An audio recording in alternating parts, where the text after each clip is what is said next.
Доброго времени суток, любители активного отдыха. С вами Денис Юрьевич. Приветствую вас на YouTube-канале компании Global Drive. В этом видео мы порадуем вас сравнением одних из самых популярных представителей на рынке четырехтактных лодочных моторов. Это мотор марки Mikatsu и марки Yamaha. Оба мотора представлены мощностью 60 лошадиных сил.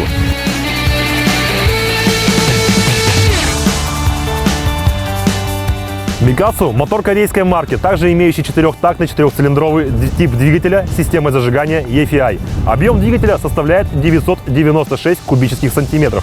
Диапазон рабочих оборотов от 5 до 6 тысяч оборотов в минуту. Вес мотора составляет 111 килограмм. Система запуска электрическая, управление дистанционное. Yamaha – мотор японской марки, имеющий четырехтактный четырехцилиндровый тип двигателя с системой зажигания EFI. Рабочий объем двигателя составляет 996 кубических сантиметров. Диапазон рабочих оборотов 5-6 тысяч оборотов в минуту с электрическим запуском и дистанционным управлением. Вес данного типа двигателя составляет 106 килограмм.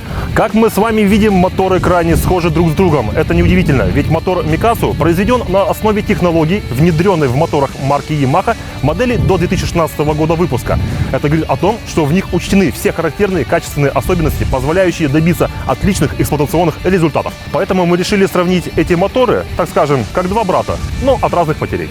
Итак, давайте рассмотрим представленные моторы поближе и начнем с самого главного, того, что таится под капотом каждого из них.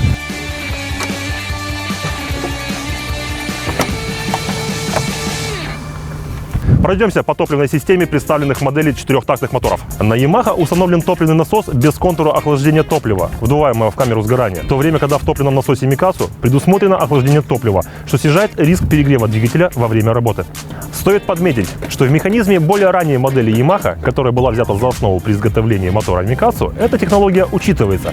Почему в новой линейке двигателей Yamaha она отсутствует, нам непонятно. И эта полезная фишка в конечном счете стоит недорого и несет в себе огромный плюс. Зачем было принято решение от нее отказаться? Вопрос риторический.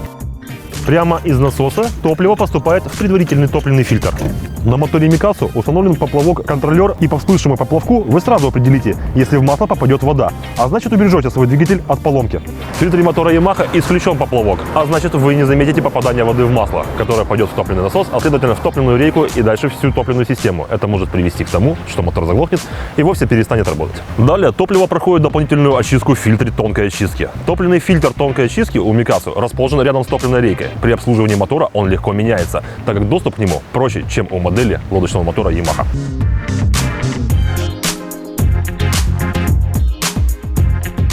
Также заметим, что в двигателе Mikatsu топливный фильтр выведен из зоны теплообмена, а значит защищен от воздействия высоких температур. В моторе Yamaha фильтр очень маленького размера в сравнении с фильтром Mikatsu. При низкой качестве топлива такой маленький фильтр будет загрязняться чаще, что приведет к необходимости более частого ТО.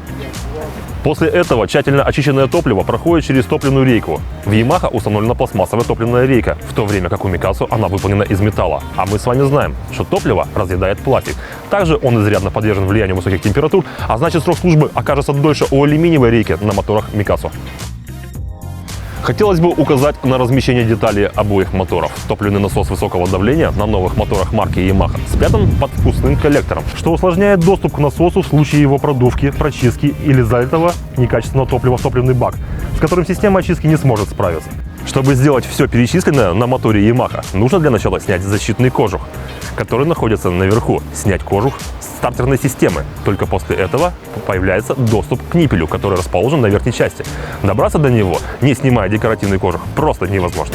На Mikatsu топливный насос расположен с противоположной стороны, где доступ к нему обеспечен свободно. Также со стороны топливного насоса располагается холодильник, который можно прочистить и продуть в случае необходимости. Также стоит ниппель, клапан невозврата, который дает возможность сброса излишнего воздуха при прокачке топлива при первом запуске двигателя. В общем, органы двигателя, отвечающие за топливоподачу в камеру сгорания у лодочного мотора Mikatsu, находятся в наружном исполнении, а значит топливную систему можно быстро дефектовать, проверить, развоздушить и продолжить эксплуатацию двигателя без обращений в сервисный центр. Следующее, что мы сравним, это системы зажигания. У мотора Mikatsu мы видим комбинацию высокоразрядных катушек, отвечающих за питание всех 4 цилиндров.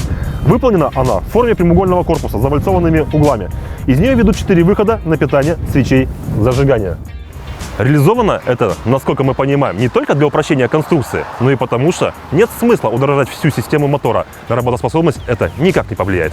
На Yamaha стоят две парные высокоразрядные катушки. Если хотя бы одна из них выйдет из строя, то мотор не будет работать всего на двух действующих цилиндрах. Соответственно, если на Микасу выйдет из строя весь блок управления цилиндров, то мотор также не будет работать.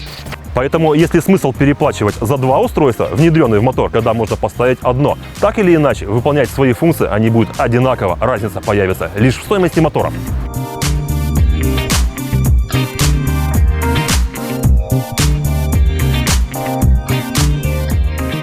Электростартер на моторе Yamaha сделан с выносным втягивающим устройством, что увеличивает вес и объем стартового механизма и всего двигателя в целом.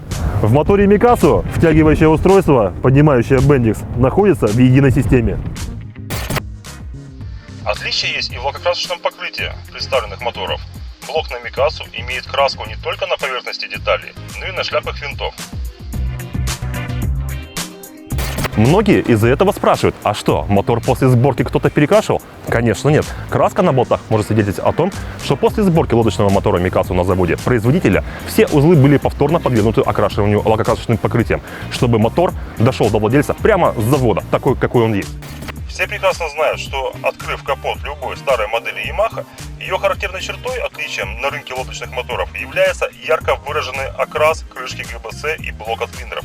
Они имеют однотонный цвет – светло-серый с синевой. На данной модели Yamaha крышка ГБЦ одного цвета, а блока другого. На масляном фильтре указана надпись Yamaha, но и видно наименование производителя – Denson. Несмотря на то, что Yamaha является мотором японской сборки, детали узлов и болты китайские. Удобная для пользователя световая индикация на корпусе двигателя Yamaha отсутствует и выводится только на пост управления, к которому будет подключаться двигатель. На Микасу, находясь в кормовой части лодки, вы увидите состояние работы двигателя благодаря световым индикаторам на корпусе поддона.